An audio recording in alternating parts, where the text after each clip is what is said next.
Hello everyone, good evening. Welcome back to our YouTube channel One Stop NEET. This is your Chaitali ma'am. तो आज की revision series में NEET 2024 का one topic one question confirm की series में आज मैं जो टॉपिक लेकर आई हूँ दैट इज़ स्पॉन्टेनिटी. अब स्पॉन्टेनिटी मीन्स व्हाट? हम ये किसी भी रिएक्शन के लिए यूज़ करते हैं that a reaction is spontaneous और नॉन स्पॉन्टेनियस. तो आज हम इसी के बारे में पढ़ने वाले हैं. तो अगर मैं आपसे पूछूं what is a spontaneous reaction, तो आप कैसे डिफाइन करेंगे? स्पॉन्टेनियस रिएक्शन क्या होती है? स्पॉन्टेनियस रिएक्शन ऐसी रिएक्शन है जो अपने आप हो रही है. अ स्मूथ रिएक्शन जिसको आपको एक्सटर्नली कोई भी फैक्टर की ज़रूरत नहीं है. अब एक्सटर्नल कोई फैक्टर की ज़रूरत नहीं है मतलब क्या हुआ? सपोज़ कोई रिएक्शन हो रही है, हमने कहा कि हम NaCl को वाटर में डिज़ोल्व करें. It is a reaction. अब ये रिएक्शन जिस कंडीशन में हो रही है उसे हम कहते हैं रिएक्शन कंडीशन. रिएक्शन कंडीशन क्या होते हैं? Temperature, pressure. जिस टेम्परेचर, प्रेशर या कॉन्सेंट्रेशन पे आप ये रिएक्शन को कैरी कर रहे हैं, ये रिएक्शन हो रही है, उसी को कहा जाता है रिएक्शन कंडीशन. तो अगर कोई नॉर्मल रिएक्शन है, स्पॉन्टेनियस रिएक्शन है, तो वो इसी कंडीशन में आगे बढ़ेगी. पर आपने उसके अंदर कोई एक्सटर्नल फैक्टर डाल दिया, आपने टेम्परेचर इंक्रीज़ कर दिया, प्रेशर चेंज कर दिया, तो वहाँ पर रिएक्शन की स्पॉन्टेनिटी डिस्टर्ब होगी. और स्पॉन्टेनियस रिएक्शन यहाँ से हमें क्या समझ आता है? ऐसी processes that occurs without any external input. आपको कोई भी external source of energy, external factors नहीं लगाना पड़ेगा, ये रिएक्शन ऑटोमेटिकली हो जाएगी. ठीक है. वहीं पर दूसरा होता है non spontaneous reaction. Non spontaneous reaction का बेस्ट एग्जाम्पल जैसे मोबाइल फ़ोन सभी यूज़ करते हैं, उसकी बैटरी लिमिटेड होती है ना. एक बार आपने पूरा उसको यूज़ कर लिया, बैटरी डेड हो गई, फिर आप क्या करेंगे? आप उस मोबाइल को चार्ज करेंगे किसी एक्सटर्नल सोर्स से, है ना. आप उसको प्लग में लगाएंगे और वहाँ से आप एक्सटर्नल सोर्स से चार्ज करेंगे. इसका मतलब यहाँ पर उस मोबाइल को वर्क करने के लिए, उसकी रिएक्शन बढ़ाने के लिए हमने उसे क्या करा? एक एक्सटर्नल फोर्स से कनेक्ट कर दिया. और उस एक्सटर्नल एनर्जी का जब इनपुट आया तभी हमारी रिएक्शन बढ़ने लगी. और इसी को कहते हैं हम नॉन स्पॉन्टेनियस रिएक्शन. मतलब जो रिएक्शन अपने आप हो नहीं रही थी बट आप फोर्सफुली उसके अंदर एक्सटर्नल चीज़ें डाल रहे हैं. या तो आप प्रेशर इंक्रीज़ कर रहे हैं कि रिएक्शन आगे बढ़ जाए, टेम्परेचर इंक्रीज़ या डिक्रीज़ कर रहे हैं कि रिएक्शन आगे बढ़ जाए. तो कहीं ना कहीं आप उसके अंदर एक्सटर्नल फैक्टर्स डाल रहे हैं to make the reaction proceed towards product बनाने के लिए. तो ये जो स्पॉन्टेनिटी है कि कोई रिएक्शन स्पॉन्टेनियस हो सकती है या नहीं हो सकती है, ये हम किससे आइडेंटिफाई कर सकते हैं?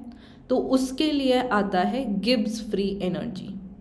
The term is Gibbs free energy. अब गिब्स फ्री एनर्जी क्या है? गिब्स फ्री एनर्जी एक ऐसी एनर्जी है जिसे हम यूज़ करते हैं मैक्सिमम अमाउंट ऑफ वर्क करने के लिए. तो लास्ट टॉपिक में जब हमने पढ़ा था कि वर्क डन क्या होता है, वर्क डन होता है कि कभी भी आप किसी एक्सटर्नल प्रेशर से वॉल्यूम, प्रेशर की प्रेजेंस में वॉल्यूम का चेंज कर दें तब कोई वर्क डन होता है. हम ये कह रहे हैं कि कोई रिएक्शन स्पॉन्टेनियस कब होगी? जब उसके पास कुछ ना कुछ गिब्स फ्री एनर्जी होगी. और वो गिब्स फ्री एनर्जी क्या होती है? फ्री एनर्जी मतलब ऐसी एनर्जी जिसने maximum amount of useful work किया होगा. काम तो सभी करते हैं पर वो जो यूज़फुल वर्क है वो किसने किया है? इस गिब्स फ्री एनर्जी ने. और इसीलिए हम ये कहते हैं कि गिब्स फ्री एनर्जी डिसाइड करती है कि कोई रिएक्शन स्पॉन्टेनियस है या नहीं है. तो किसी भी स्पॉन्टेनियस रिएक्शन के लिए हम ये कहते हैं कि change in Gibbs free energy should be negative. क्यों? क्योंकि आपने देखा था वर्क डन का फॉर्मूला हम कहते हैं minus of P external delta we.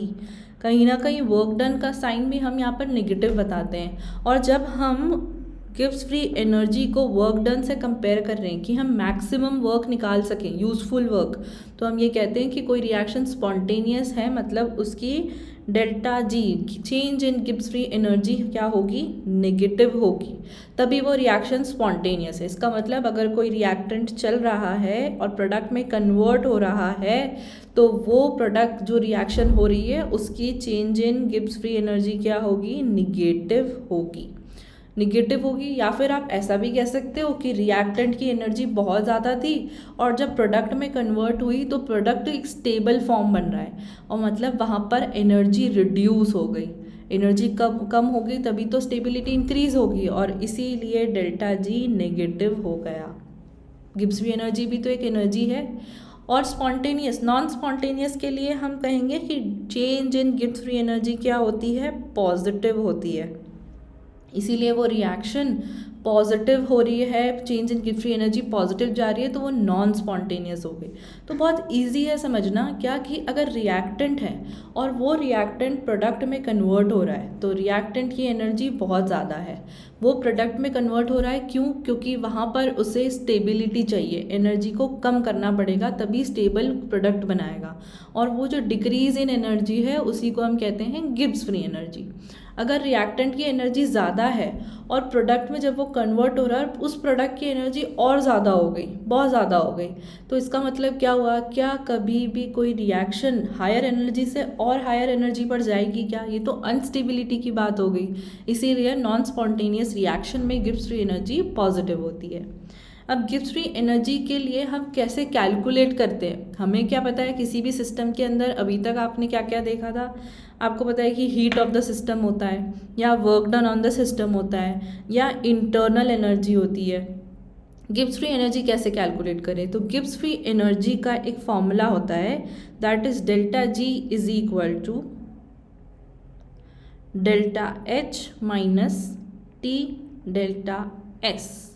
अब यहाँ पर डेल्टा एच क्या है, delta H represents enthalpy, delta S represents entropy. Delta तो आप सभी को होता है चेंज, तो ये है एंथैल्पी, ये है एंट्रोपी, और temperature T stands for temperature. तो किसी भी पर्टिकुलर टेम्परेचर पर कोई रिएक्शन की गिब्स फ्री एनर्जी हम कैसे निकाल सकते हैं, उसकी एंथैल्पी या एंट्रोपी से। अब ये एंट्रोपी और एंथैल्पी होता क्या है, एंट्रोपी मतलब क्या हुआ, एंट्रोपी को हम कहते हैं measure of degree of randomness, कितना कोई रिएक्शन कितनी रैंडम हो सकती है। अब क्यों ऐसा, एंट्रोपी ऑफ अ सिस्टम, तो हम ये कहते हैं कि कभी भी कोई भी रिएक्टेंट है वो अगर प्रोडक्ट में कन्वर्ट हो रहा है, सपोज करिए रिएक्टेंट है प्रोडक्ट में कन्वर्ट हो रहा है, इसका मतलब कहीं ना कहीं उन रिएक्टेंट मॉलिक्यूल्स के बीच में कोलिजन हो रहा होगा, हाँ या ना।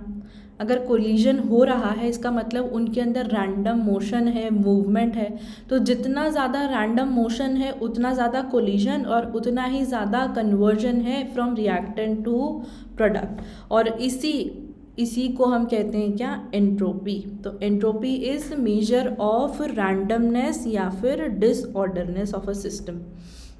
तो अगर मैं आपसे ये पूछूं कि सॉलिड, लिक्विड और गैस में किसकी रैंडमनेस ज़्यादा होगी, सॉलिड, लिक्विड और गैस में किसकी रैंडमनेस ज़्यादा होगी, तो आप क्या कहेंगे, आप ये कहेंगे कि सॉलिड में रैंडमनेस कम हो गई। भाई क्यों, क्योंकि एटम्स जो है, मॉलिक्यूल्स जो है वो बहुत क्लोजली अरेंज है, वहीं पर एज़ कम्पेयर टू लिक्विड उससे कम, थोड़े दूर दूर अरेंज है। और गैशियस मॉलिक्यूल्स में सबसे ज़्यादा रैंडमनेस दिखेगी, क्यों, क्योंकि मॉलिक्यूल्स बहुत दूर दूर हैं, आप थोड़ी सी एनर्जी देंगे और वो मॉलिक्यूल्स दिखाएंगे क्या, रैंडम मोशन। तो हम ये कहते हैं कि एंट्रोपी किसकी सबसे ज़्यादा होगी, सॉलिड्स की सबसे कम, फिर लिक्विड्स की, और उसके बाद गैसेस की सबसे ज़्यादा। तो आपने कई बार देखा होगा अगर हम रिएक्शन लिखते हैं तो वहाँ रिएक्टेंट्स या प्रोडक्ट गैशियस मेंशन करते हैं, क्यों, क्योंकि वो जो गैशियस रिएक्टेंट या प्रोडक्ट हैं वो इजी कन्वर्जन हो जाता है, वो रिएक्शन बहुत स्पॉन्टेनियस होती है। तो अगर आपको बोलना है कि रैंडमनेस किस में ज़्यादा होगी तो गैशियस मॉलिक्यूल्स में ज़्यादा होगी, और इसी पर बेस्ड होता है second law of thermodynamics. Second law of thermodynamics हमें ये कहता है कि total energy of universe is always increasing. अब यहाँ पर यूनिवर्स मतलब क्या, तो थर्मोडायनेमिक सिस्टम में हम यूनिवर्स मतलब क्या कहते हैं, एक होता है सिस्टम, दूसरा होता है सराउंडिंग। सिस्टम मतलब जिस भी चीज़ को आप स्टडी कर रहे हैं, ये हमने पहले भी पढ़ा था कि जिसमें आप स्टडी कर रहे हैं उसको हम कहते हैं सिस्टम, उसके आसपास का जो एरिया है उसे हम कहेंगे सराउंडिंग, और इन दोनों को ही मिलाकर हम कहते हैं यूनिवर्स। तो हम ये कह रहे हैं कि किसी भी total energy of universe is always increasing. इसका मतलब अगर आप डेल्टा एस की बात कर रहे हैं, एंट्रोपी की बात कर रहे हैं, तो वो हमेशा इंक्रीजिंग ही होगी। कभी सुना है किसी की एनर्जी डिक्रीज़ होगी? अगर वो डिक्रीज़ होती जाएगी तो स्टेबिलिटी क्या हो जाएगी, वहाँ पर मॉलिक्यूल ही ख़त्म होते जाएगा। तो हम टोटल एनर्जी की बात कर रहे हैं कि total energy of universe is always increasing. ठीक है। इसके बाद दूसरा आता है हमारा टर्म एंथैल्पी। अब एंथैल्पी क्या? एंट्रोपी समझ गए, डिग्री ऑफ रैंडमनेस। एंथैल्पी क्या होता है? Enthalpy energy of a system at constant pressure. मतलब क्या? अगर आप एक यहाँ पे एक एग्जांपल देख रहे हो, बर्निंग ऑफ फायर। अगर मैं आपसे पूछूं कि यहाँ पर कांस्टेंट प्रेशर कौन सा एक्ट कर रहा है, इस सिस्टम में कौन सा कांस्टेंट प्रेशर एक्ट कर रहा है, तो आप क्या मुझे ये कहेंगे कि यहाँ पर कुछ ना कुछ एटमॉस्फेरिक प्रेशर लग रहा है जो कांस्टेंट है, और इसीलिए इस पर्टिकुलर टाइम पर कांस्टेंट प्रेशर पर अगर आप किसी भी सिस्टम की एनर्जी देख रहे हैं तो वो एनर्जी होती है एंथैल्पी के इक्वल। तो यहाँ पर एंथैल्पी दो टाइप की होती है, एक हमारे लिए है एक्सोथर्मिक और दूसरी होती है एंडोथर्मिक। एक्सोथर्मिक मतलब ऐसा सिस्टम जो एनर्जी रिलीज कर रहा हो, एनर्जी रिलीज कर रहा हो। जैसे किसी ये अगर सल्फ्यूरिक एसिड, आपने कभी लैब प्रैक्टिकल किए होंगे, तो सल्फ्यूरिक एसिड को अगर आप टेस्ट ट्यूब में लेते हैं और उस टेस्ट ट्यूब को अगर आप टच करेंगे तो वो जो टेस्ट ट्यूब है वो गर्म होती है, यू फील हॉट। तो यहाँ पर इस टाइप की एनर्जीज, इस टाइप की रिएक्शन कि जब रिएक्शन हो रही है, रिएक्टेंट से प्रोडक्ट में कन्वर्ट हो रहा है और साथ साथ में आपको वहाँ पर हीट भी फील हो रही है, आपको थोड़ा सा हॉटनेस फील हो रही है, तो इस टाइप की रिएक्शन होती है हमारी क्या? Exothermic reaction. और इसीलिए हम कहते हैं कि एक्सोथर्मिक रिएक्शन में जो डेल्टा एच है वो है नेगेटिव। क्यों? क्योंकि एनर्जी रिलीज हो रही है। और एंडोथर्मिक रिएक्शन जैसे मेल्टिंग ऑफ आइस, अगर आइस मेल्ट हो रही है तो आइस कन्वर्ट हो रही है वाटर में, तो अगर आप वाटर का टेम्परेचर देखेंगे तो क्या आपको वो गर्म लगेगा? आप उसको फील करेंगे तो क्या गर्म लगेगा? नहीं लगेगा, आपको ठंडा ही लगेगा। तो ऐसी रिएक्शन जहाँ पर एनर्जी एब्जॉर्ब हो रही है, आइस को मेल्ट होने के लिए कुछ एनर्जी चाहिए एटमॉस्फेयर से, तो एटमॉस्फेरिक प्रेशर के थ्रू वहाँ पर जो एनर्जी वो यूज़ कर रहा है, इट इज़ कॉल्ड क्या? एंथैल्पी। अब क्योंकि वो एनर्जी एब्जॉर्ब कर रहे हैं मेल्ट होने के लिए, इसीलिए ये कहेंगे हम एंडोथर्मिक रिएक्शन। तो एक्सोथर्मिक में एनर्जी रिलीज होती है और एंडोथर्मिक में एनर्जी एब्जॉर्ब होती है। डन।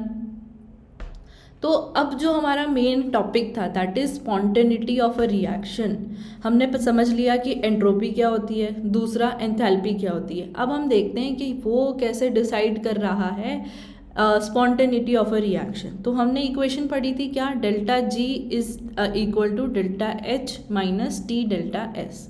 डेल्टा एच भी आपने देख लिया पॉजिटिव नेगेटिव होता है, मतलब एक्सोथर्मिक या एंडोथर्मिक रिएक्शन, और डेल्टा एस भी हो सकता है पॉजिटिव और नेगेटिव। अब इनके कुछ फैक्टर्स होते हैं जिस पर डिपेंड करेगा कि डेल्टा जी की वैल्यू हमें क्या चाहिए, स्पॉन्टेनियस रिएक्शन के लिए चाहिए क्या? नेगेटिव। तो हम ये देखते हैं कि कौन कौन सी ऐसी रिएक्शन कंडीशंस है जहाँ पर हमें डेल्टा जी की वैल्यू मिलेगी नेगेटिव।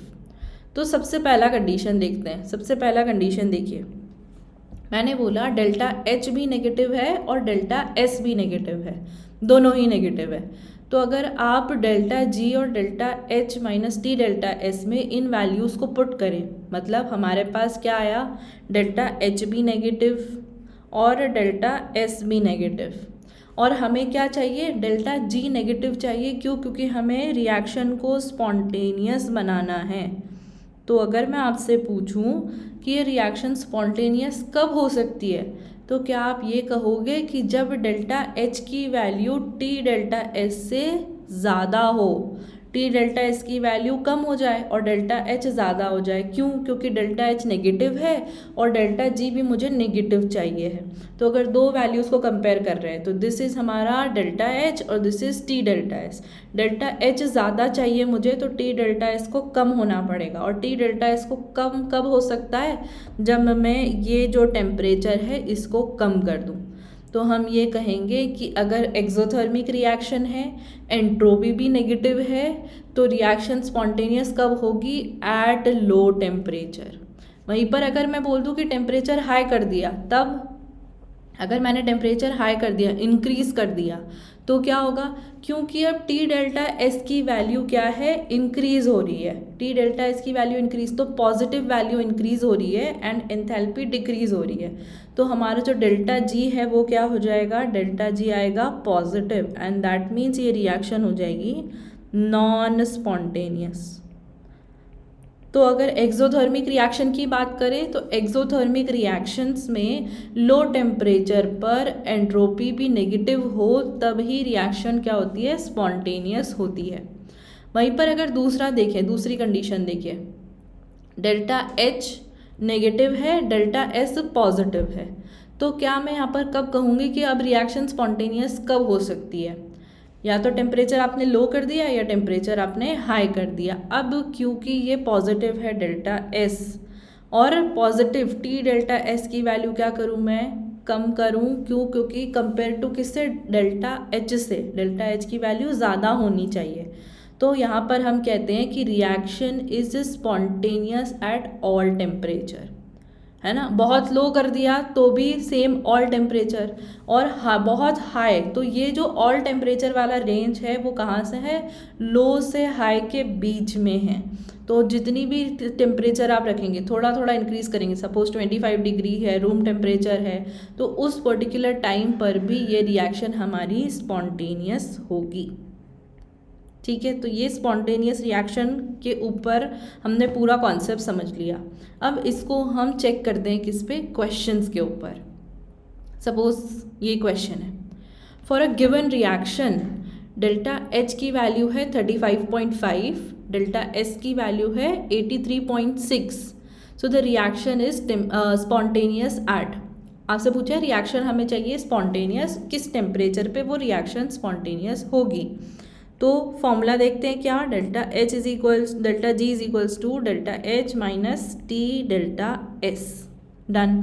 फिर हमें टेम्परेचर पूछा है और पूछा है क्या ये जो है डेल्टा जी वो चाहिए स्पॉन्टेनियस, मतलब क्या हमारे पास क्या होना चाहिए? क्या ये नेगेटिव होना चाहिए?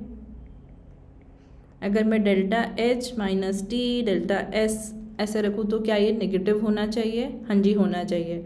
फिर अगर मैं टी डेल्टा एस को यहाँ ले आऊँ तो आप क्या कहेंगे कि या ये पॉजिटिव हो गया?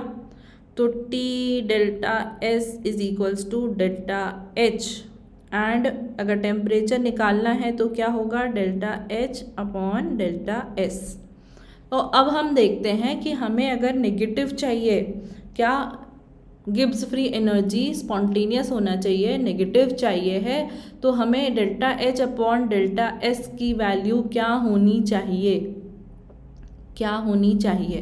तो अगर मैं इस पूरे को नहीं भी लिखती तो क्या आप मुझे ये बता सकते हैं कि अगर डेल्टा एच की वैल्यू मैंने रखी है क्या?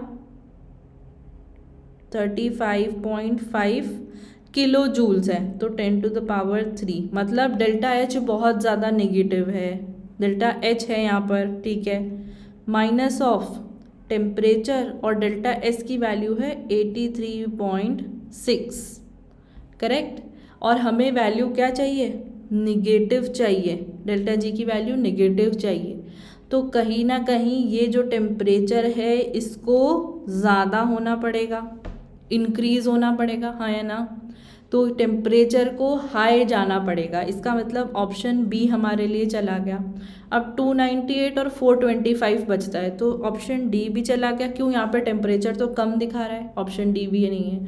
298 और 425 को अगर आप कंपेयर करेंगे तो हम कह रहे हैं हायर टेम्परेचर, जितना ज़्यादा टेम्परेचर हाई होगा उतनी ज़्यादा रिएक्शन हमारी स्पॉन्टेनियस होगी।